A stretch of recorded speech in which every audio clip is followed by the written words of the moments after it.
구독자 여러분, 오늘 사연은 믿기 힘들 만큼 충격적입니다. 장례식장에서 며느리와 발인을 하던 중 장례 지도사가 귓속말을 했습니다. 며느리가 아드님을 죽였습니다. 그리고 다음은 어르신입니다. 그 말 한마디에 목숨 걸고 화장터에서 뛰쳐나온 시어머니. 그날 이후 밝혀진 충격적인 진실. 아들과 반려견의 죽음은 단순한 사고가 아니었습니다. 며느리의 계획은 아주 오래전부터 시작된 살인이었습니다. 그리고 이 잔인한 범죄를 어머니는 어떻게 뒤집었을까요? 그 전에 잠깐 구독과 좋아요 먼저 꼭 눌러주시면 복 받으실 거예요. 이른 아침 햇살이 반찬가게 유리창을 통해 따스하게 비쳐들고 있었습니다. 박정희 여사는 항상 그랬듯이 새벽 4시에 일어나 가게 준비를 하고 있었죠. 손님들이 즐겨 찾는 총각김치를 마지막으로 진열대에 올려놓고 이마에 땀을 닦아냈습니다. 동네에서 손맛 좋기로 소문난 정희 반찬은 15년 동안 그녀의 생계이자 낙이었습니다. 남편을 잃은 후 아들 영호를 키우며 평생을 살아온 터전이기도 했지요. 아이고, 정희 씨 또 새벽부터 일하셨네. 그러다 몸 상하겠어. 단골 손님 김 여사가 가게 문을 열고 들어오며 걱정스러운 목소리로 말했습니다. 정희는 익숙한 듯 웃으며 고개를 저었어요. 괜찮아요. 평생 이렇게 살았는걸. 오늘은 총각김치 새로 담갔는데 한번 맛보고 가세요. 이런 일상적인 대화가 오가는 사이 반찬통을 정리하던 정희의 귀에 울리는 전화벨 소리. 평소와 다름없는 하루가 시작되는 줄 알았던 그녀의 인생은 그 전화 한 통으로 완전히 뒤바뀌게 되었습니다. 네, 정희 반찬입니다. 박정희 씨 되십니까? 여기 서울경찰서입니다. 경찰이라는 단어에 정희의 손이 저절로 떨렸습니다. 단골 손님도 영문을 몰라 정희를 바라보았죠. 가슴이 덜컥 내려앉는 느낌이었습니다. 네, 제가 박정희입니다만. 잠시 뒤에 이어진 경찰의 말은 그녀가 상상할 수 있는 최악보다 더 끔찍했습니다. 죄송합니다만 아드님 김영호 씨가 교회 도로에서 교통사고로 현장에서 돌아가셨습니다. 함께 있던 반려견도 사망했습니다. 그 순간 정희의 귀에는 아무것도 들리지 않았습니다. 전화기가 손에서 미끄러져 바닥에 떨어졌어요. 온몸에 힘이 빠져나가는 느낌이었습니다. 가게 한쪽에서 일하던 아르바이트생이 놀라 달려왔지만 정희는 이미 그 자리에 주저앉아 눈물도 나오지 않는 충격 상태였어요. 할머니, 무슨 일이세요? 괜찮으세요? 아르바이트생 민지가 다급히 물었습니다. 정희의 입에서는 간신히 말이 흘러나왔습니다. 우리 영호가 그럴 리가 없어. 어제도 전화 통화했는데 영호 아저씨가 어떻게 됐다고요? 민지의 얼굴도 하얗게 변했습니다. 영호는 가끔 어머니를 도우러 가게에 들르곤 했기에 민지도 잘 알고 있었거든요. 사고, 우리 영호가 사고로.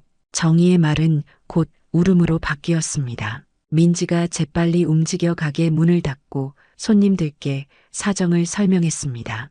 단골 김 여사는 놀라움을 감추지 못하며 정희의 등을 토닥였죠. 정희 씨, 정신 차려요. 어서 병원에 가봐야 하지 않겠어요?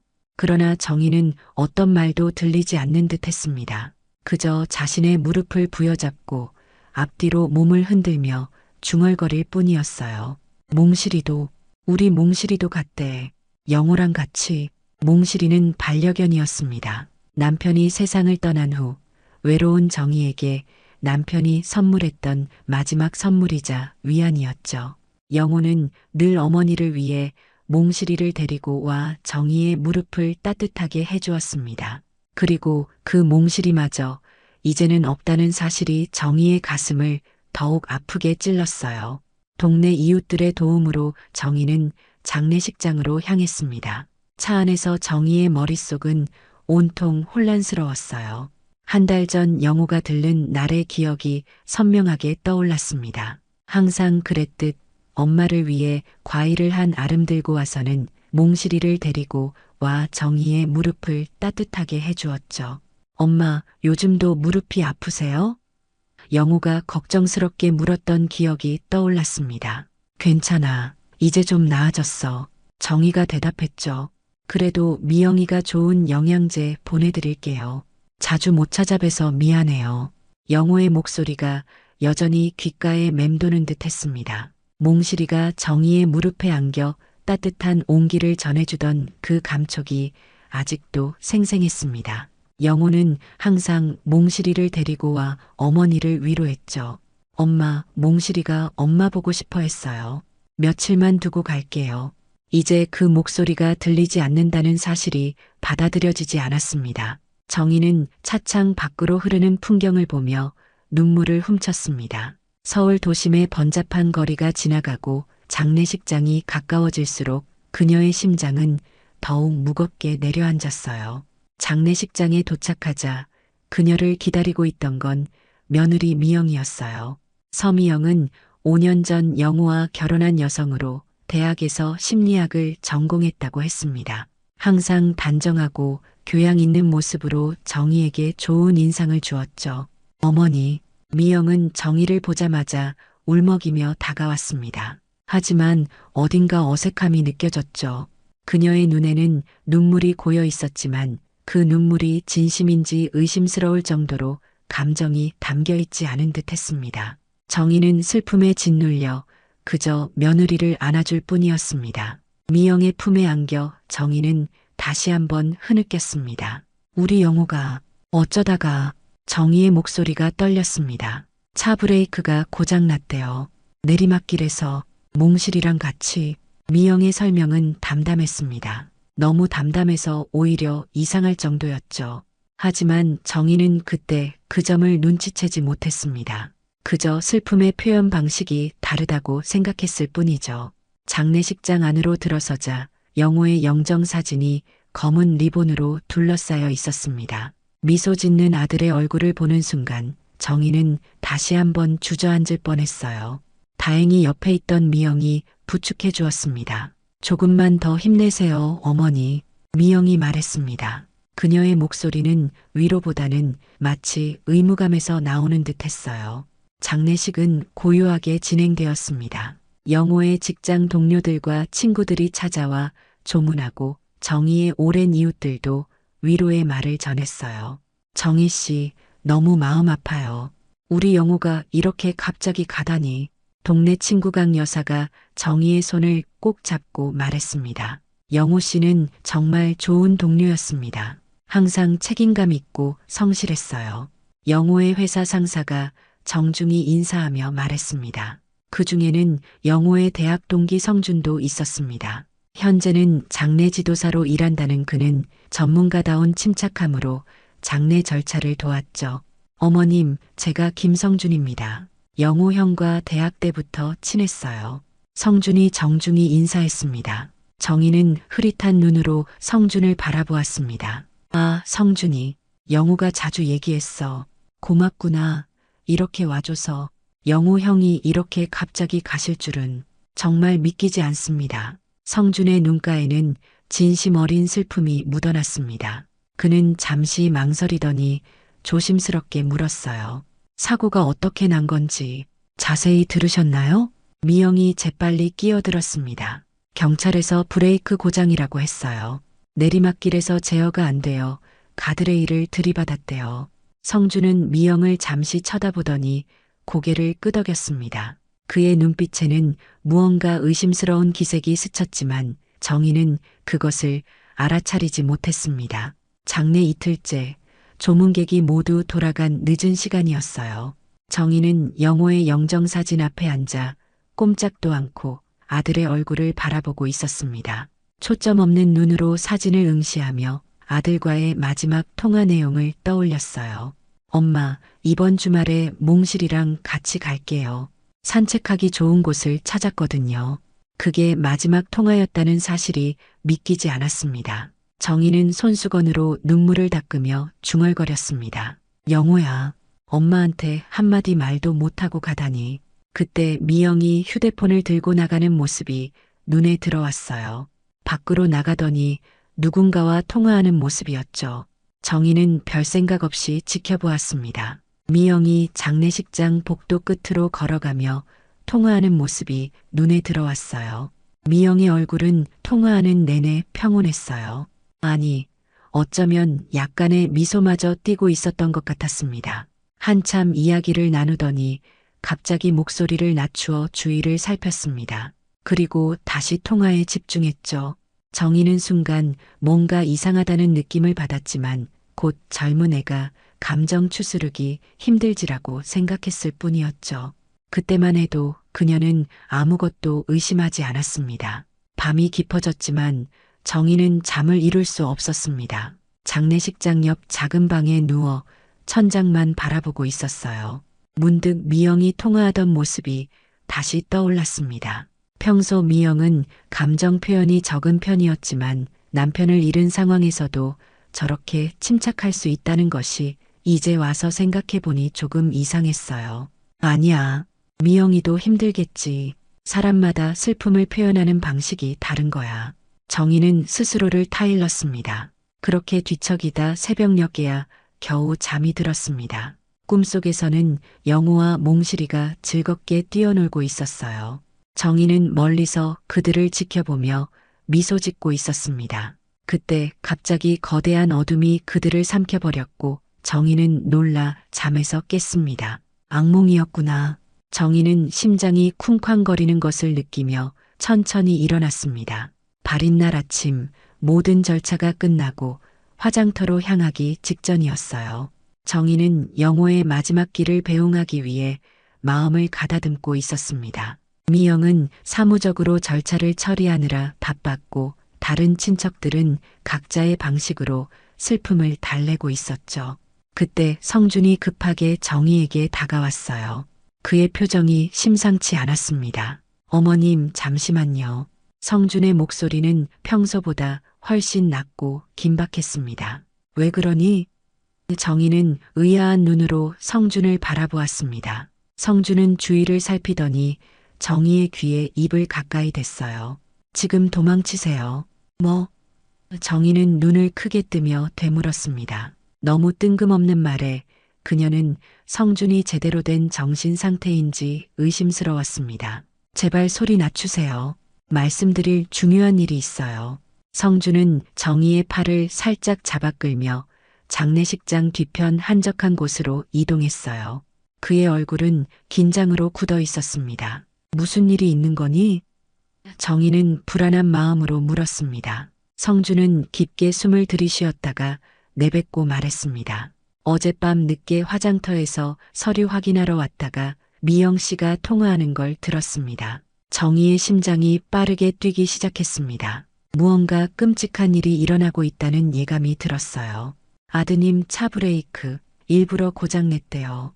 성준의 말에 정희는 숨이 멎는 것 같았습니다. 다음은 어머님이라네요. 약 타서 반년 안에 보내버린다고 했어요. 상대는 불륜남 같습니다. 정희는 그 자리에 서 있기조차 힘들었어요. 다리가 후들거리고 온몸이 차갑게 식어갔습니다. 영호가 그녀의 아들이 사고가 아니라 살해당했다는 말이었습니다. 그것도 자신의 며느리에 의해서. 말도 안 돼. 미영이가 어떻게 해? 정희의 입에서 겨우 말이 새어나왔습니다. 믿기 힘드시겠지만 사실입니다. 직접 들었어요. 성준의 목소리는 단호했습니다. 통화에서 다음은 시어머니 차례라고 분명히 말했어요. 보험금 때문인 것 같아요. 보험금? 정희는 혼란스러웠습니다. 영호가 실제로 생명보험에 가입했는지도 그녀는 확실히 알지 못했거든요. 지금은 설명할 시간이 없어요. 잠시 후 화장터로 출발할 텐데 제가 미영 씨의 시선을 끌어둘게요. 그 사이 뒷문으로 나가시면 미리 예약해둔 택시가 있을 겁니다. 곧바로 경찰서로 가세요. 성준은 휴대폰을 꺼내 메모를 보여주었습니다. 이 주소로 가세요. 제 친구 김영수 형사님이 계십니다. 모든 걸 설명해 드릴 거예요. 정희는 혼란스러움 속에서도 고개를 끄덕였습니다. 성준의 진지한 눈빛에서 그가 거짓말을 하는 게 아니라는 확신이 들었어요. 게다가 어젯밤 미영의 이상한 통화 모습이 떠올랐습니다. 알겠어. 하지만 미영이가 의심하지 않을까? 정희는 걱정스럽게 물었습니다. 걱정 마세요. 장례식 절차에 문제가 생겼다고 말해 놓을게요. 미영 씨가 어머님을 찾기 시작하면 화장실에 계시다고 할 거예요. 성주는 시계를 보며 말했습니다. 이제 10분 후에 행동하세요. 저 뒷문으로 나가시면 됩니다. 정희는 가슴이 두근거리는 것을 느끼며 고개를 끄덕였습니다. 머릿속에서는 여전히 모든 것이 비현실적으로 느껴졌지만 아들을 잃은 고통 속에서도 본능적으로 자신이 위험하다는 것을 깨달았습니다. 성주는 마지막으로 정희의 손을 꼭 잡았습니다. 꼭 경찰서로 가세요. 영우 형을 위해서라도 진실이 밝혀져야 합니다. 그로부터 10분 후 정희는 성준의 말대로 뒷문으로 빠져나와 기다리고 있던 택시에 올랐습니다. 미영은 화장터로 가는 차량에 관한 문제로 성준과 이야기하느라 정희의 부재를 눈치채지 못했어요. 경찰서로 가주세요. 정희의 목소리는 떨렸지만 결연했습니다. 그녀는 이제 아들의 죽음에 담긴 진실을 밝혀야 한다는 사명감을 느꼈습니다. 택시는 빠르게 경찰서를 향해 달렸습니다. 창밖으로 흐르는 도시의 풍경이 정희에게는 낯설게 느껴졌어요. 15년 전 남편을 교통사고로 잃고 이제 아들마저 비슷한 방식으로 잃었다는 사실이 머릿속을 맴돌았습니다. 그런데 그것이 우연이 아니라면? 끔찍한 의문이 그녀의 마음을 더욱 무겁게 눌렀어요. 남편도 교통사고였어. 정희는 중얼거렸습니다. 문득 남편 김진수의 사고도 떠올랐습니다. 15년 전 산길을 운전하다 브레이크가 고장났다는 경찰의 설명. 그리고 이제 영호도 비슷한 사고로. 우연의 일치일까요? 아니면 택시기사가 백미러로 정희를 살펴보며 물었습니다. 괜찮으세요, 할머니? 얼굴이 너무 창백하신데. 네, 괜찮아요.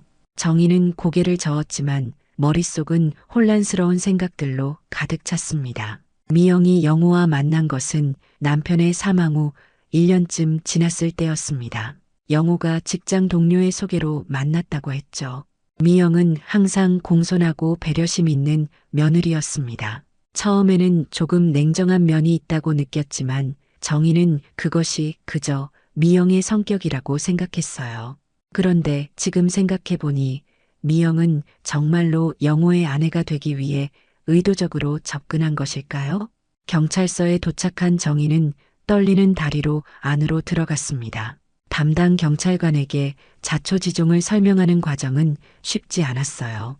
그 자리에서 눈물이 터져 나왔고 말을 이어가기가 힘들었습니다. 그러니까 며느리분이 아드님의 브레이크를 고의로 고장냈다는 말씀이신가요?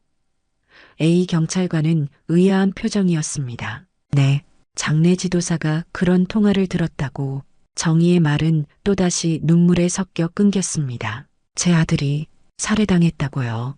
경찰관은 고개를 갸웃거렸습니다. 증거가 있으신가요? 단순히 들은 이야기만으로는. 정희는 그제야 자신이 아무런 증거도 없이 왔다는 사실을 깨달았어요. 그저 성준의 말만 믿고 온 것이었죠. 막막함이 밀려왔습니다. 지금은 증거가 없지만. 정희는 당혹스러워하며 말했습니다. 그때 뒤에서 누군가의 목소리가 들렸어요. 진술서는 일단 작성해 보시죠. 돌아보니 나이 지긋한 형사가 서 있었습니다. 60대 중반쯤 되어 보이는 그는 갈색 정장에 다소 구부정한 자세였지만 눈빛만은 또렷했습니다. 그는 차분한 목소리로 말을 이었어요. 자세한 이야기 좀 들어볼게요. 박정혜 씨? 형사는 정희의 이름을 부르다가 문득 멈칫했습니다. 그의 눈이 커졌어요. 혹시 청송 출신이신가요? 정희도 그제야 형사의 얼굴을 자세히 보았습니다. 주름이 깊게 패인 얼굴이었지만 그 눈빛은 어딘가 익숙했어요. 기억 속에서 잊혀졌던 얼굴이 서서히 떠올랐습니다. 그렇습니다만 저 김영수입니다. 형사는 조심스럽게 말했습니다. 40년 전 같은 동네에서 살았죠. 정희의 눈이 크게 떠졌습니다. 김영수, 그 이름은 그녀의 가슴 깊은 곳에 묻어두었던 이름이었어요. 첫사랑, 부모님의 반대로 포기해야 했던 그 사람. 40년이 지났지만 그의 눈빛은 여전히 그대로였습니다. 영수 씨? 정희의 목소리가 떨렸습니다. 이런 상황에서 그를 다시 만나리라고는 상상도 못했기 때문이었죠. 영수의 얼굴에 쓸쓸한 미소가 스쳤습니다. 40년 만이네요. 정희 씨. 순간 정희의 눈앞에 과거의 장면들이 파노라마처럼 펼쳐졌습니다. 청송의 작은 마을, 꽃이 만발한 봄날의 산책길, 두 사람이 나란히 앉아 꿈을 나누던 감각, 그리고 영수의 집안이 반대했던 그날. 우리 집안은 서울로 이사 가기로 했어. 미안해, 정희야. 영수가 눈물을 참으며 이별을 고했던 그날의 기억이 선명했습니다. 이런 일로 다시 만나게 되어 정말 유감입니다. 하지만 이제 제가 도와드릴게요. 영수의 말에 정희는 현실로 돌아왔습니다. 영수는 정희를 자신의 사무실로 안내했습니다. 그곳에서 정희는 더 자세히 상황을 설명했어요. 성준에게서 들은 이야기, 미영의 수상한 행동들, 그리고 갑작스러운 영호의 사고에 대한 의구심까지. 영호가 정말 아주 좋은 아이였어요. 정희는 아들 이야기를 하며 또다시 눈물이 흘렀습니다. 온순하고 책임감 강했어요. 아버지를 일찍 여의고 힘들게 자랐지만 늘 밝았죠. 영수는 조용히 들으면서 메모를 했습니다. 영호 씨와 미영 씨는 어떻게 만났나요? 직장 동료의 소개로 만났다고 했어요. 5년 전 결혼했는데 처음엔 미영이가 조금 차가운 것 같았지만 영호가 많이 좋아해서. 정희는 말을 잇지 못했습니다. 남편분은 어떻게 돌아가셨나요? 영수가 조심스럽게 물었습니다. 정희는 잠시 생각에 잠겼습니다. 15년 전이에요. 역시 교통사고였어요. 산길에서 브레이크가 고장나서 영수의 눈이 커졌습니다. 브레이크 고장이요? 그는 재빨리 메모를 하며 물었습니다. 혹시 보험금은 어떻게 됐나요? 꽤 큰 금액이 나왔어요. 덕분에 영호 대학도 보내고 반찬 가게도 열 수 있었죠. 정희는 회상했습니다. 영수는 생각에 잠긴 듯 했습니다. 미영 씨의 과거에 대해서는 얼마나 알고 계신가요? 정희는 고개를 저었습니다. 별로 없어요. 대학에서 심리학을 전공했다고 했고 제주도 출신이라고 했죠. 부모님은 일찍 여의고 친척 집에서 자랐다고 했어요. 증거는 없지만 가능성은 충분히 있어 보입니다. 영수는 진지한 표정으로 말했어요. 하지만 섣불리 움직이면 오히려 역효과가 날 수 있어요. 지금은 며느리 미영 씨가 정혜 씨를 찾고 있을 겁니다. 미영 씨가 정혜 씨를 의심하기 시작하면 위험할 수 있어요. 그럼 어떻게 해야 하죠? 정희의 눈에는 절박함이 가득했습니다. 일단 아무것도 모르는 척 집으로 돌아가는 게 좋겠어요. 우리가 뒤에서 조용히 수사를 진행할 테니까요. 영수는 잠시 생각하더니 계속했습니다. 그리고 앞으로 미영 씨가 주는 음식이나 약은 드시지 마세요. 가능하면 따로 보관해 두세요. 증거가 필요합니다. 정희는 두려움과 결의가 섞인 표정으로 고개를 끄덕였습니다. 영호의 원수를 갚기 위해서라면, 그리고 자신의 목숨을 지키기 위해서라도 이 일에 맞서야 했어요. 장례식장에서 갑자기 사라져서 걱정했다고 하세요. 몸이 너무 아파서 잠시 병원에 들렀다가 오는 길이라고요. 영수는 세심하게 조언했습니다. 그리고 이 특수 녹음기를 가져가세요. 항상 몸에 지니고 있으면 좋겠어요. 정희는 영수가 건네준 작은 녹음기를 받아들었습니다. 그것은 평범한 브로치처럼 생겼어요. 고마워요. 영수 씨, 제 마지막 사건으로 삼겠습니다. 영수는 진지하게 말했어요. 다음 달이면 은퇴인데 정희 씨의 사건을 꼭 해결하고 싶습니다. 정희는 영수의 따뜻한 시선에 어떤 위안을 느꼈습니다. 40년이라는 세월이 흘렀지만 그의 눈빛에서 느껴지는 진심은 변하지 않았어요.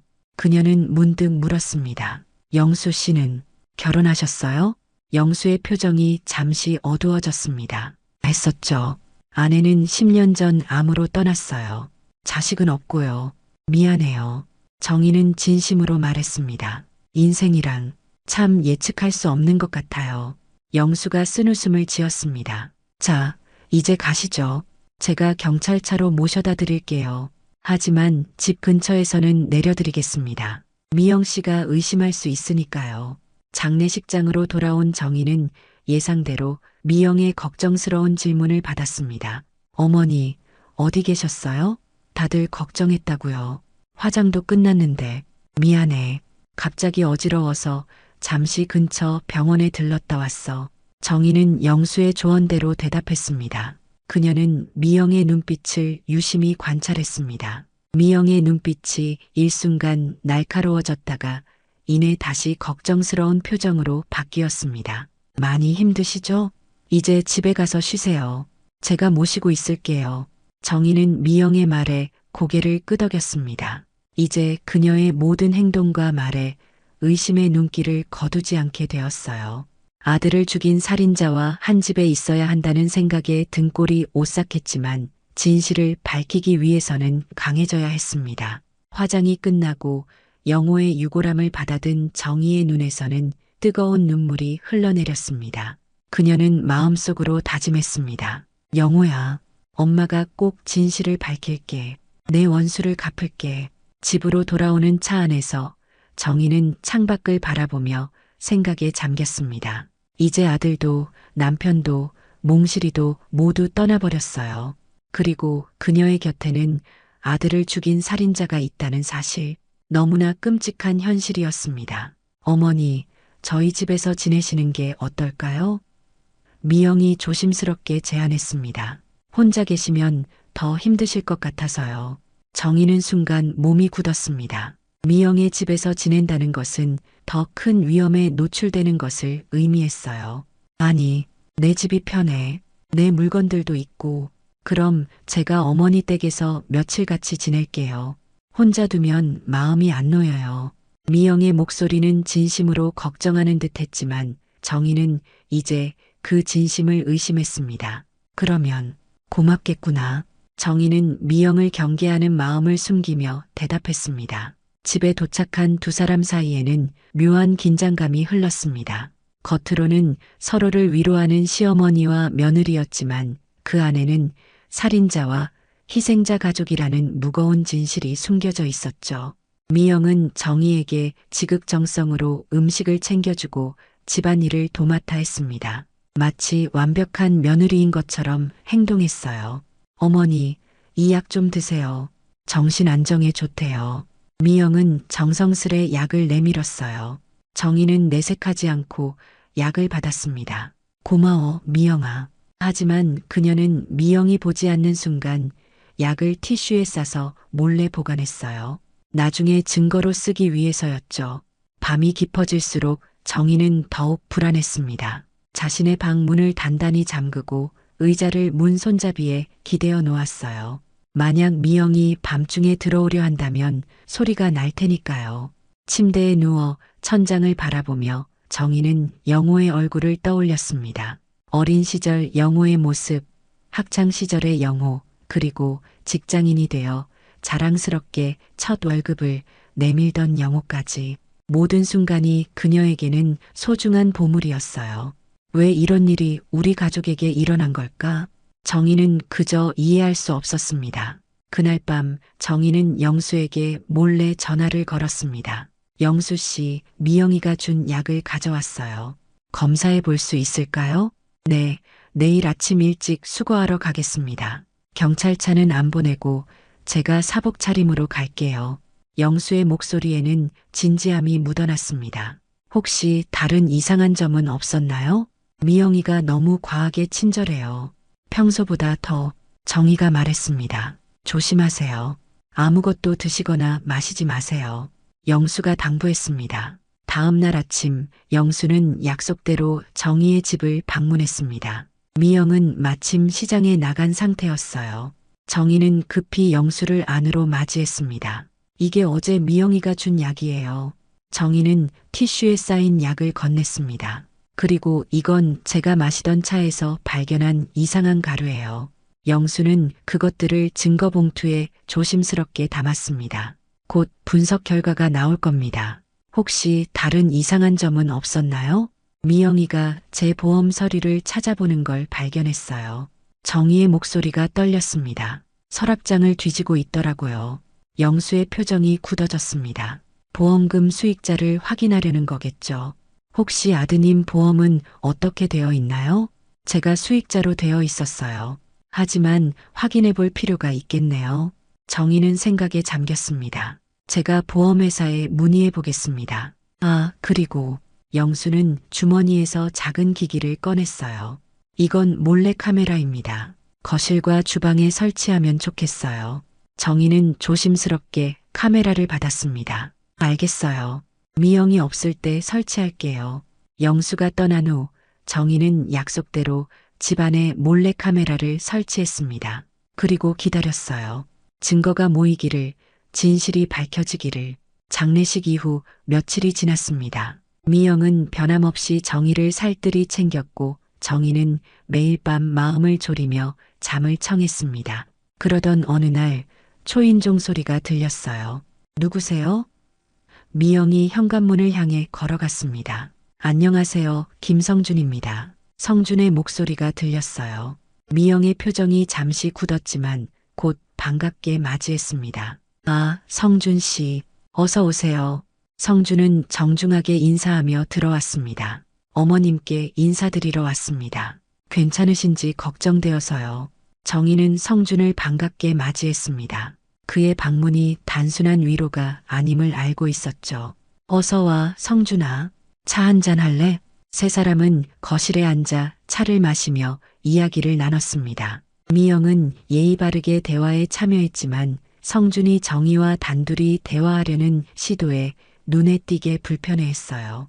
미영아, 냉장고에 과일 좀 있니? 성준이에게 대접할 게 있어야지. 정희가 의도적으로 미영을 부엌으로 보냈습니다. 미영이 부엌으로 가자마자 성준은 재빨리 쪽지를 정희에게 건넸어요.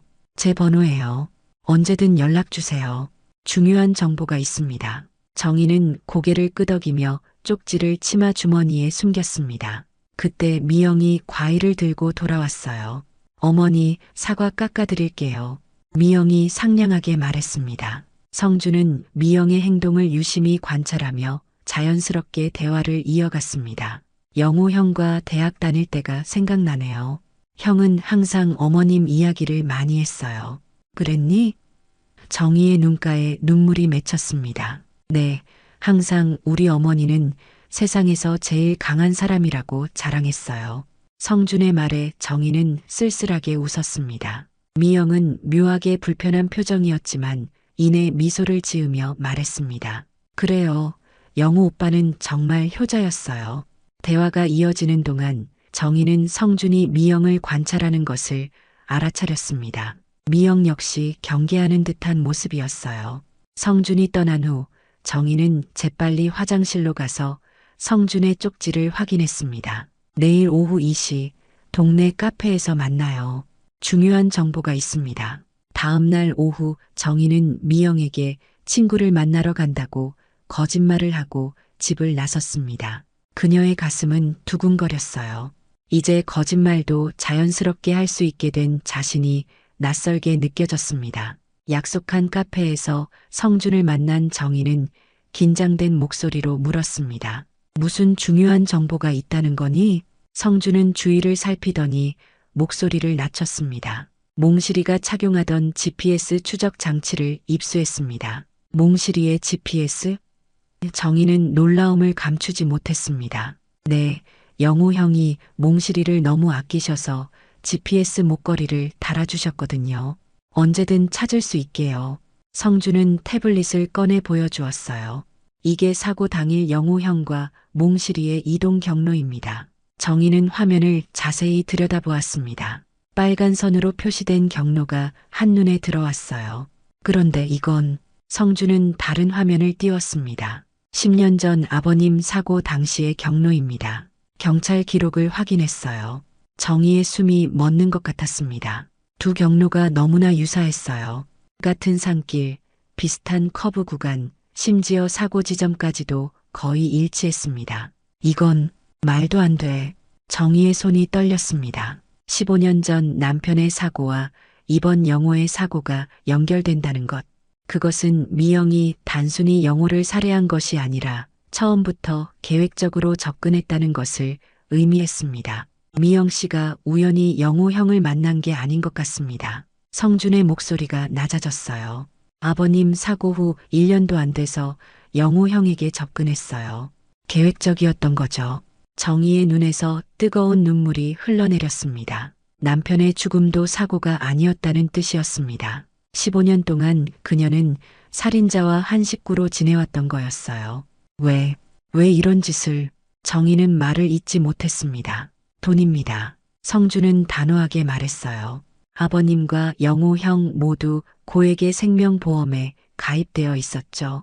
제가 보험사에 알아봤는데 두 건 모두 미영 씨가 직간접적으로 관련되어 있었습니다. 성준은 자료를 펼쳤습니다. 미영 씨의 과거를 조사해 봤습니다. 제주도 출신이 아니라 부산 출신이에요. 그리고 이전에도 비슷한 패턴이 있었어요.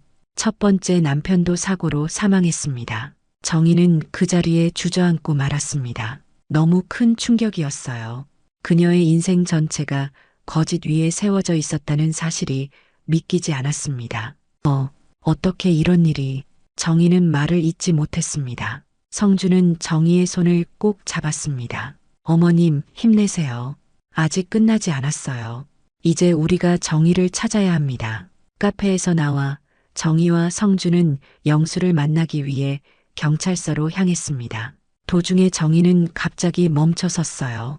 남편이, 그리고 영호가. 정희의 눈에서 눈물이 흘러내렸습니다. 내가 무슨 죄를 지었길래?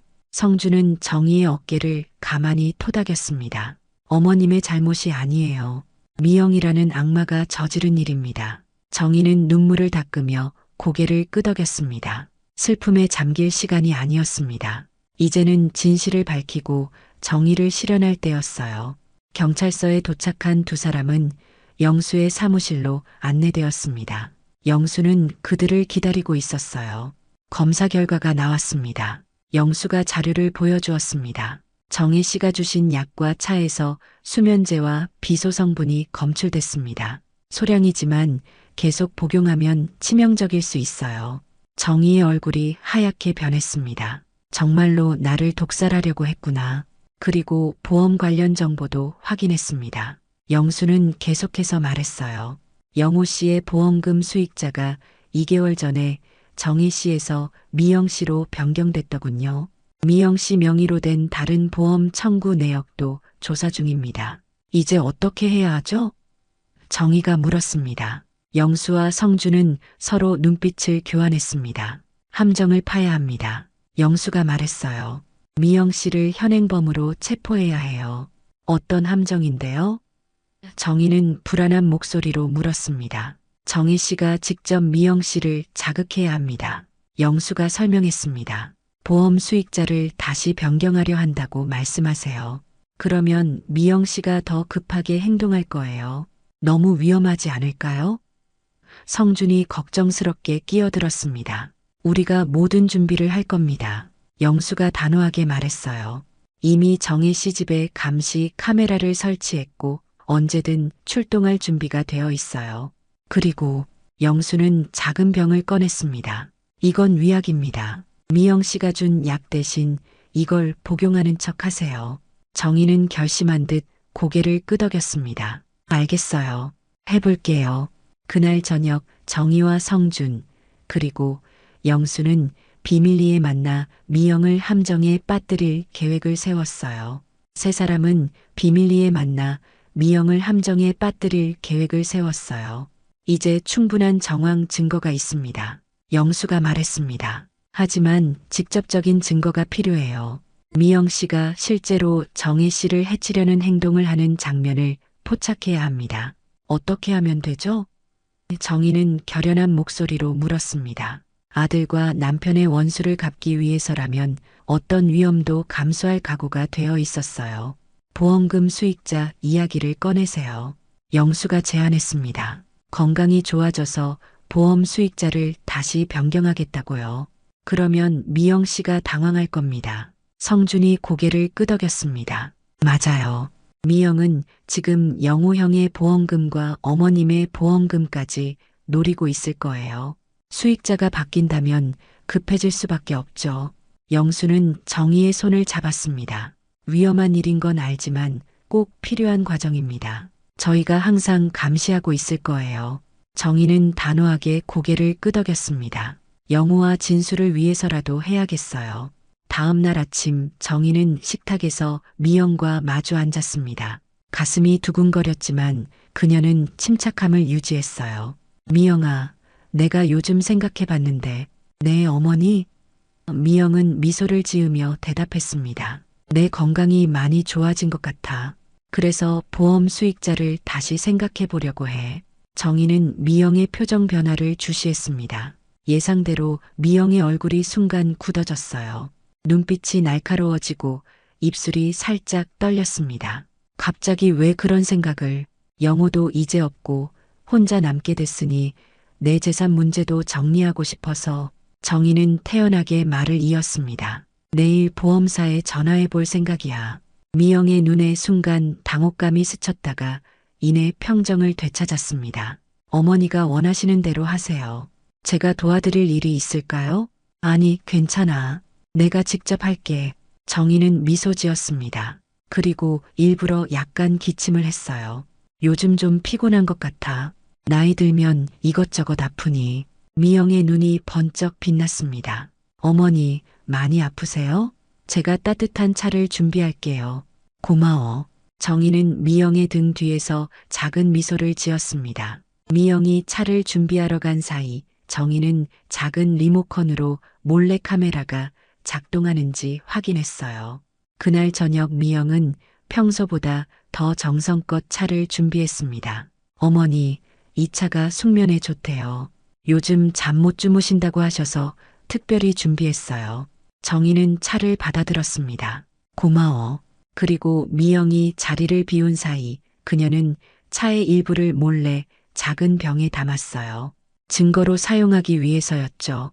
밤이 깊어지자 미영은 정희의 방을 조용히 들여다보았습니다. 정희는 잠든 척하고 누워 있었어요. 미영은 만족스러운 표정으로 자신의 방으로 돌아갔습니다. 그 순간 정희의 휴대폰으로 메시지가 왔습니다. 영수였어요.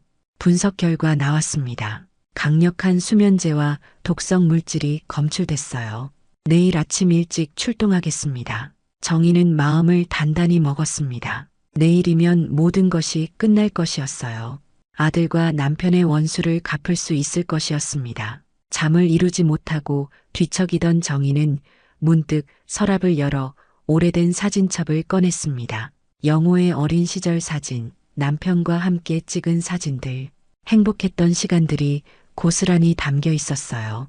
특히 영호가 5살 때 찍은 사진 앞에서 정희는 오래도록 머물렀습니다. 작은 영호가 아버지 어깨에 올라타 활짝 웃고 있는 모습, 그 시절로 돌아갈 수만 있다면 얼마나 좋을까 하는 생각에 가슴이 저렸습니다.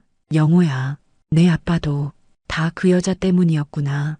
정희는 손등으로 눈물을 닦았습니다. 다음 날 아침 정희는 일부러 몸이 좋지 않은 척했습니다. 밤새 거의 잠을 자지 못한 덕분에 얼굴은 자연스럽게 창백했어요. 미영아, 몸이 너무 안 좋아. 어젯밤 차를 마시고 나서 계속 어지러워. 미영의 표정이 일순간 긴장되었다가 이내 걱정스러운 모습으로 바뀌었어요. 병원에 가봐야 하는 것 아닐까요? 그래야겠다. 정희는 약하게 대답했습니다. 하지만 그 전에 보험 문제부터 해결하고 싶어. 보험이요? 미영의 목소리가 날카로워졌습니다. 그녀의 손이 살짝 떨리는 것이 보였어요. 응, 역시 수익자는 가족이어야 할 것 같아.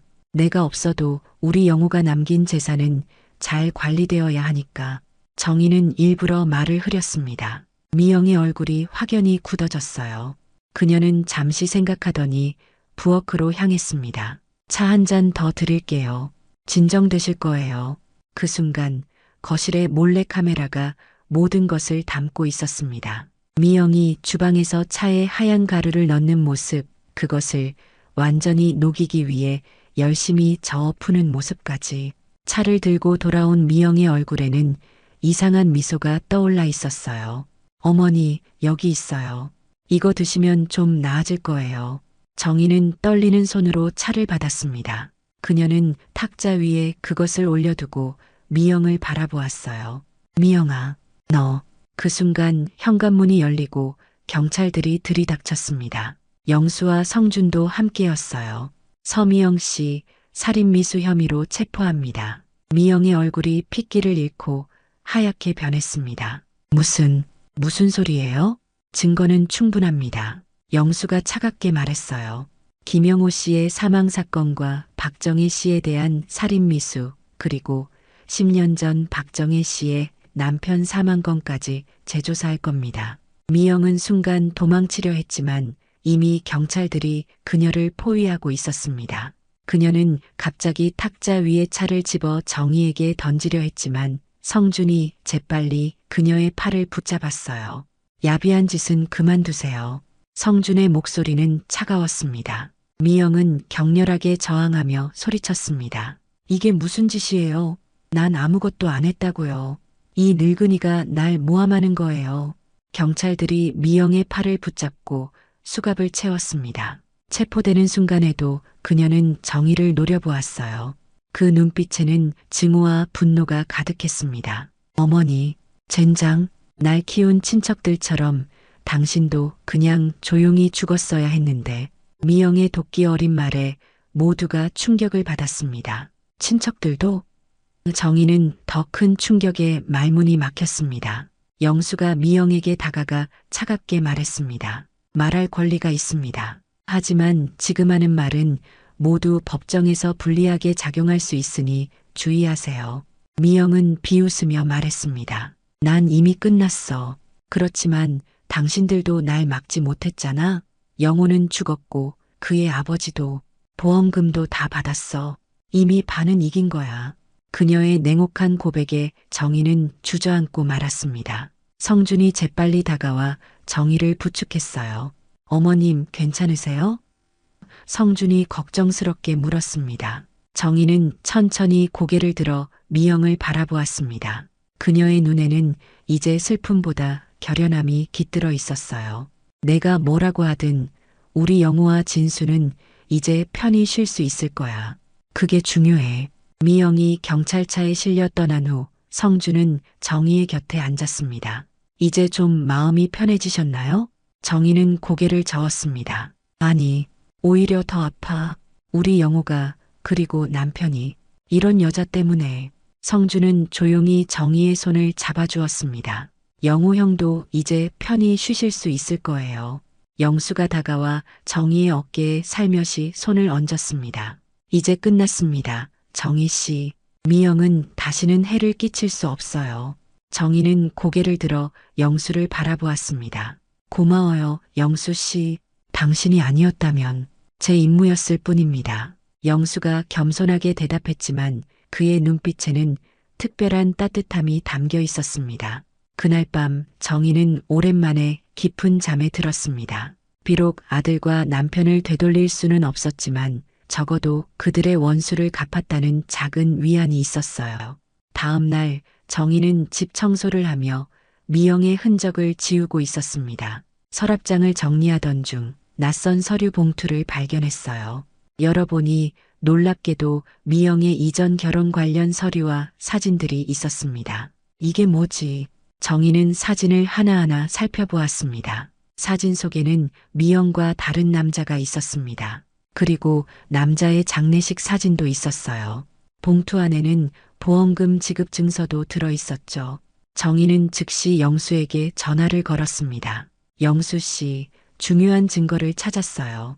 얼마 후 영수가 도착했고 정희는 발견한 서류들을 건넸습니다. 영수는 서류를 검토하며 깊은 숨을 내쉬었어요. 이건 결정적인 증거가 될 수 있습니다. 미영의 첫 번째 남편도 사고로 사망했고 그녀가 보험금을 받았다는 증거예요. 영수의 목소리는 진지했습니다. 이런 악마 같은 여자가. 정희는 믿을 수 없다는 듯 고개를 저었습니다. 몇 주 후 미영의 재판이 시작되었습니다. 정희는 증인석에 서서 담담하게 모든 것을 증언했어요. 미영이 자신의 남편과 아들을 어떻게 살해했는지, 그리고 자신마저 독살하려 했는지를. 증거는 확실했습니다. GPS 데이터, 녹음된 통화 내용, 카메라에 찍힌 독극물 투입 장면, 그리고 혈액 검사 결과까지. 더군다나 수사 과정에서 미영의 이전 결혼 이력과 수상한 보험금 청구 건까지 밝혀졌어요. 재판장은 조용했지만 긴장감이 흘렀습니다. 검사는 강력하게 미영의 범행 동기와 증거를 제시했고 미영의 변호사는 궁색한 변론을 펼쳤어요. 피고인은 계획적으로 희생자들에게 접근하여 보험금을 노렸습니다. 이는 단순한 살인이 아닌 계획적이고 조직적인 범행으로 최소한 3명의 피해자가 확인되었습니다. 검사의 논리적인 주장에 법정은 차가운 침묵에 휩싸였습니다. 미영은 재판 내내 감정 없는 표정을 유지했습니다. 마치 자신과는 상관없는 일인 것처럼 무관심해 보였어요. 마침내 판사는 미영에게 중형을 선고했습니다. 살인, 살인미수, 보험 사기 등 모든 혐의가 인정된 것이었어요. 미영의 공범이었던 불륜 상대도 함께 처벌받았습니다. 피고인 서미영에게 무기징역을 선고합니다. 판사의 선고가 법정에 울려 퍼졌습니다. 법정을 나오는 정의의 눈에는 비로소 평화가 깃들었습니다. 영수가 그녀를 맞이했어요. 수고하셨습니다. 이제 정말 끝났네요. 네, 드디어 끝났네요. 정의는 작게 웃었습니다. 그것은 그녀가 아들을 잃은 이후 처음 지은 진정한 미소였어요.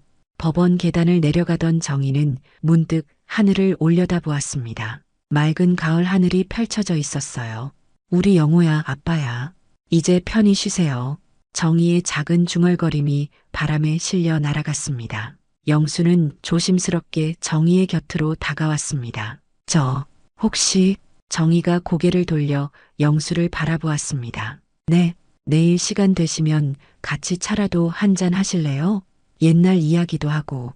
영수의 목소리에는 어색함과 설렘이 묻어 있었습니다. 정의는 잠시 생각에 잠겼다가 고개를 끄덕였습니다. 좋아요. 그럽시다. 다음 날 두 사람은 조용한 카페에서 만났습니다. 40년 전 이별한 첫사랑이 이제는 60대 중반의 나이로 다시 마주 앉은 것이었어요. 그동안 잘 지내셨어요? 영수가 조심스럽게 물었습니다. 그럭저럭요. 당신은요? 정의도 미소 지으며 대답했습니다. 저도. 아내는 10년 전에 병으로 먼저 갔어요. 자식은 없고. 영수의 목소리에는 외로움이 묻어났습니다. 연락할 방법이 없어서 40년 동안 가끔 정희 씨가 어떻게 지내나 궁금했어요. 저도 마찬가지였어요. 정희가 솔직하게 대답했습니다. 가끔 신문에서 당신 기사를 봤어요. 형사가 됐다고. 영수의 눈이 커졌습니다. 정말요? 알고 계셨군요. 네, 우연히 알게 됐죠. 정희는 미소 지었습니다. 두 사람은 오랜 시간 이야기를 나누었습니다. 그동안의 삶, 그리고 서로 헤어진 후의 인생에 대해 첫사랑의 추억도 웃으며 이야기했죠. 둘 다 이제는 상처를 딛고 웃을 수 있을 만큼 시간이 흘렀습니다. 기억나요? 강가에서 우리가 종이배 띄웠던 거. 영수가 추억에 잠겨 말했습니다. 정희도 웃으며 고개를 끄덕였습니다. 네, 내 이름을 배에 쓰고는 이 배처럼 정의의 행복도 영원히 흘러가기리라고 빌었죠. 맞아요. 그런데 그 소원이 이루어지지 않았네요. 영수의 미소가 사라졌습니다. 아니에요. 행복한 시간도 많았어요. 영우가 있었으니까. 정의의 목소리가 떨렸습니다. 어느새 해가 저물고 있었어요. 영수가 시계를 보며 말했습니다. 이제 돌아가셔야겠네요. 네. 정의는 일어서려다 문득 물었습니다. 영수 씨는 은퇴 후에 뭐 하실 거예요? 글쎄요. 특별한 계획은 없어요. 영수는 어깨를 으쓱했습니다. 혼자 조용히 지낼 생각이었죠. 정희는 잠시 망설이다 말했습니다. 실은 제가 집 근처에 작은 텃밭을 가꾸고 있어요. 혼자서는 좀 벅차서. 영수의 얼굴에 밝은 미소가 번졌습니다. 제가 도와드릴까요? 어릴 적에 농사일 좀 했거든요. 그럼 감사하죠. 정희도 미소 지었습니다. 별것 아닌 제안이었지만 두 사람에게는 새로운 시작의 의미가 담겨 있었어요. 인생의 황혼기에 다시 만난 첫사랑. 그것은 인생의 아이러니이면서도 또 하나의 선물이었습니다. 그로부터 몇 달 후 정희의 집 마당에는 작은 변화가 생겼습니다. 예쁜 화단이 생기고 작은 텃밭에는 각종 채소들이 싱그럽게 자라고 있었어요. 그리고 마당을 뛰어다니는 강아지 한 마리. 몽실이 닮았죠? 영수가 강아지를 보며 웃었습니다. 네, 처음 봤을 때 너무 닮아서 마음이 아팠어요. 정희가 대답했습니다. 그런데 이 아이는 성격이 더 활발해요. 정희는 마당에 앉아 강아지를 쓰다듬으며 하늘을 바라보았습니다. 보고 있니, 영호야? 엄마가 이제 혼자가 아니란다. 영수가 차 두 잔을 들고 나왔습니다. 오늘 날씨가 참 좋네요. 그러게요. 정희는 차를 받아들었습니다. 몽실이 이세가 점점 몽실이를 닮아가는 것 같아요. 맞아요. 영리하고 애교가 많죠. 영수는 강아지를 바라보며 웃었습니다. 두 사람 사이에는 편안한 침묵이 흘렀습니다. 그것은 오랜 시간 서로를 알아온 사람들 사이에서만 가능한 특별한 편안함이었어요. 가끔은 정희가 조용히 말했습니다. 모든 것이 꿈이었으면 좋겠다는 생각이 들어요. 영우가 돌아오고 몽실이도. 하지만 영수는 정희의 손을 조심스럽게 잡았습니다. 그건 불가능해요. 하지만 우리는 그들을 기억하며 살아갈 수 있죠. 정희는 고개를 끄덕였습니다. 맞아요. 그리고 이제는 혼자가 아니니까요. 그렇죠. 영수는 미소 지었습니다. 우리에게도 새로운 시작이 있는 거예요. 정희의 얼굴에도 따뜻한 미소가 번졌습니다. 아들과 남편을 잃은 슬픔은 여전히 그녀의 마음 한구석에 자리하고 있었지만 이제는 그 슬픔을 견디며 살아가는 법을 배우고 있었어요. 그리고 그 곁에는 늦은 나이에 다시 만난 첫사랑이 함께했습니다. 어느 날 영수는 정희에게 조심스럽게 물었습니다. 정희 씨, 혹시 생각해 보셨어요? 우리가 만약 그때 헤어지지 않았더라면. 정희는 잠시 생각에 잠겼다가 고개를 저었습니다. 생각해봤자 뭐예요. 일어나지 않은 일인데. 그리고 그랬다면 영호도 없었을 거예요. 맞아요. 영호 같은 아들이 없었다면 정희 씨의 인생은 달라졌겠죠. 영수가 고개를 끄덕였습니다. 인생은 정말 예측할 수 없는 것 같아요. 정희가 말했습니다. 슬픔이 끝나면 또 다른 기쁨이 찾아오고 그게 삶이죠. 영수가 대답했습니다. 끝날 때까지 끝난 게 아니라는 말도 있잖아요. 정희는 고개를 끄덕였습니다. 그녀의 눈에는 이제 새로운 희망의 빛이 깃들어 있었어요. 아무리 깊은 상처와 슬픔이 있더라도 인생은 계속됩니다. 그리고 때로는 예상치 못한 곳에서 새로운 행복이 찾아오기도 하는 법이니까요. 영수는 어느 날 저녁 정희의 집 마당에서 작은 촛불 저녁 식사를 준비했습니다. 정희가 반찬 가게에서 돌아오자 마당에 놓인 작은 테이블에 촛불이 반짝이고 있었어요. 테이블 위에는 정성스럽게 차린 음식들이 놓여 있었습니다. 이게 다 뭐예요? 정희는 놀라움을 감추지 못했습니다. 영수는 쑥스러운 표정으로 머리를 극적였습니다. 오늘이 우리가 처음 만난 날이거든요. 40년 전 오늘이요. 정희의 눈이 커졌습니다. 아직도 그날을 기억하고 있었어요? 어떻게 잊겠어요? 청송마을 봄축제에서 처음 만났잖아요. 당신이 분홍색 한복을 입고 있었죠. 영수의 목소리에는 따뜻한 기억이 담겨 있었습니다. 정희의 눈시울이 붉어졌습니다. 그녀도 그날을 기억하고 있었지만 영수가 그 날짜까지 정확히 기억하고 있을 줄은 몰랐어요. 정말 그날이 오늘이었군요. 앉으시죠. 영수가 의자를 빼주었습니다. 제가 요리했어요. 솜씨가 없어서 걱정이지만 정희는 미소 지으며 자리에 앉았습니다. 영수 씨가 요리도 할 줄 알았어요? 경찰 생활하면서 혼자 살다 보니 어느 정도는 할 수밖에 없더라고요. 영수가 수줍게 웃었습니다. 두 사람은 마당에서 저녁을 먹으며 오랜 시간 이야기를 나눴습니다. 별이 가득한 하늘 아래 촛불빛에 비친 두 사람의 얼굴은 편안하고 행복해 보였어요. 정희 씨, 영수가 조심스럽게 입을 열었습니다. 이제 우리 같이 살면 어떨까요? 정희는 놀라 영수를 바라보았습니다. 같이 산다고요? 나이 들어 혼자 지내는 건 외롭잖아요. 제가 이사 와도 되고 아니면 새로운 곳에서 다시 시작해도 좋고. 영수의 목소리에는 진심이 담겨 있었습니다. 정희는 잠시 말없이 생각에 잠겼습니다. 영수의 제안은 갑작스러웠지만 마음 한구석에서는 이미 그런 생각을 하고 있었는지도 모릅니다. 영호가 괜찮다고 할까요? 정희가 조용히 물었습니다. 영호 씨라면 어머니의 행복을 원했을 거예요. 영수가 진심을 담아 말했습니다. 정희는 천천히 고개를 끄덕였습니다. 그럼 한번 같이 살아볼까요? 영수의 얼굴에 환한 미소가 피어났습니다. 정말요? 정말 괜찮으시겠어요? 네, 괜찮아요. 이제는 저도 행복해도 될 것 같아요. 정희의 눈에도 미소가 번졌습니다. 2달 후 정희와 영수는 작은 결혼식을 올렸습니다. 성준을 비롯한 몇몇 친구들과 이웃들만 초대한 소박한 식이었죠. 정희는 단정한 한복을 입고 영수는 갈색 정장을 입었습니다. 2분 정말 잘 어울리세요. 성준이 진심 어린 축하를 건넸습니다. 정희는 수줍게 웃었습니다. 늦은 나이에 이런 축하를 받을 줄 몰랐네. 늦었다고 생각할 때가 가장 빠른 때라고 하잖아요. 영수가 정희의 손을 꼭 잡았습니다. 결혼식 후 2사람은 정희의 집에서 함께 살기로 했습니다. 그곳에는 영호의 추억이 있었고 정희가 가꾸던 텃밭도 있었으니까요. 이 방은 영호의 방이에요. 정희가 문을 열며 영수에게 보여주었습니다. 그대로 두고 싶어요. 물론이죠.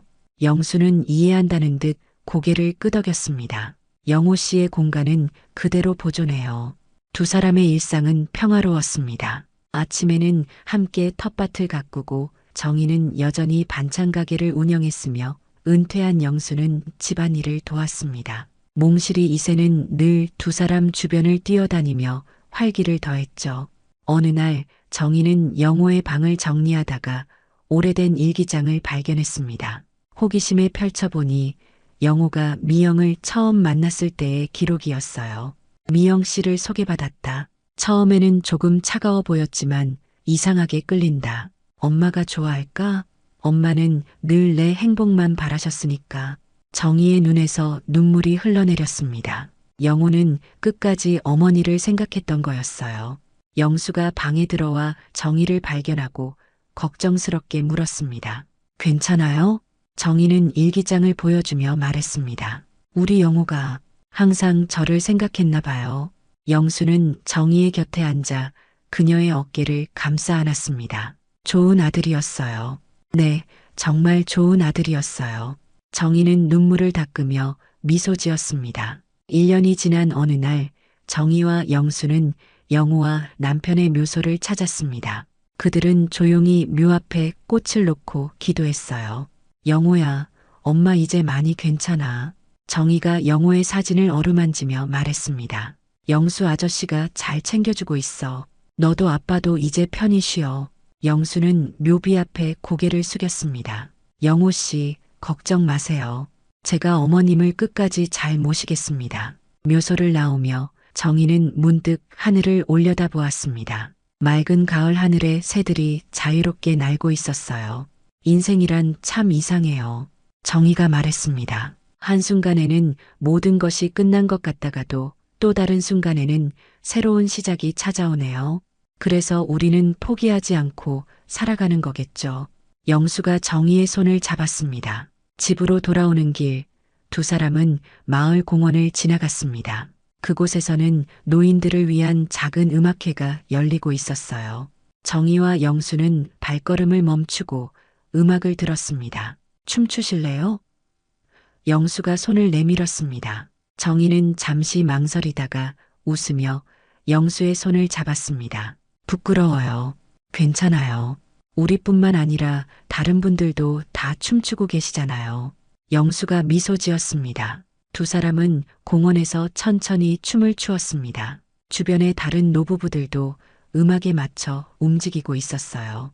그 순간 정희는 자신이 진정으로 행복하다는 것을 느꼈습니다. 집에 돌아온 2사람은 마당에 앉아 차를 마시며 별을 바라보았습니다. 몽실이 이새는 그들의 발치에서 평화롭게 잠들어 있었어요. 정희 씨, 앞으로 우리가 함께 할 수 있는 시간이 얼마나 될지 모르겠지만 영수가 진지하게 말했습니다. 매일매일이 소중하다고 생각해요. 네, 저도 그렇게 생각해요. 정희는 영수의 손을 꼭 잡았습니다. 늦게 다시 만났지만 그래도 만났으니까요. 두 사람의 얼굴에는 평온함이 깃들어 있었습니다. 비록 많은 상처와 아픔을 겪었지만 그들은 이제 서로에게 의지하며 남은 인생을 함께 걸어가고 있었습니다. 인생은 끝날 때까지 끝난 게 아니에요. 정희가 조용히 말했습니다. 그래요. 우리의 이야기는 아직 끝나지 않았으니까요.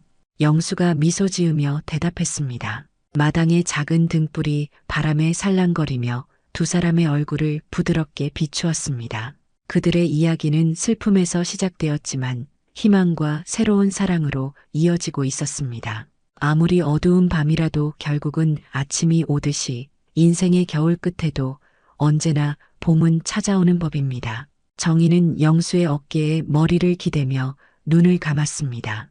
그녀의 가슴에는 영우와 남편에 대한 그리움이 여전히 있었지만 이제는 그 슬픔과 함께 살아가는 법을 배웠습니다. 그리고 그 곁에는 40년 만에 다시 만난 첫사랑이 함께했습니다. 행복하세요? 영수가 조용히 물었습니다. 정희는 미소 지으며 고개를 끄덕였습니다. 네, 행복해요. 당신은요? 저도요. 영수의 눈빛이 따뜻했습니다. 아주 행복합니다. 두 사람의 밤하늘을 바라보는 모습을 뒤로 마당의 작은 등불이 바람에 살랑거리며 춤을 추었습니다. 인생의 황혼기에 찾아온 작은 행복. 그것은 그들에게 주어진 또 다른 선물이었습니다. 몽실이 이새가 꿈결에 낑낑거리며 발을 움직였고 정희와 영수는 미소를 주고받았습니다. 그들의 이야기는 여기서 끝나지 않습니다. 인생이라는 여정은 계속되고 그 여정에서 만나는 모든 기쁨과 슬픔을 함께 나누며 살아가는 것. 그것이 바로 삶의 의미가 아닐까요? 하늘에서 별이 빛나고 두 노인의 손은 서로를 꼭 잡은 채 시간은 천천히 흘러갔습니다. 그들의 품은 따뜻했고 마음은 평화로웠습니다. 인생은 때로 예상치 못한 곳에서 행복을 선물하기도 합니다. 그리고 이것이 바로 삶의 아름다움입니다. 오늘의 사연 어떻게 들으셨나요? 오늘도 귀한 시간 내어주시고 끝까지 시청해주신 구독자 여러분, 진심으로 감사드립니다. 그리고 사랑합니다. 다음 영상을 누르시기 전에 잠깐 구독과 좋아요 먼저 꼭 눌러주시면 부자 되실 거예요.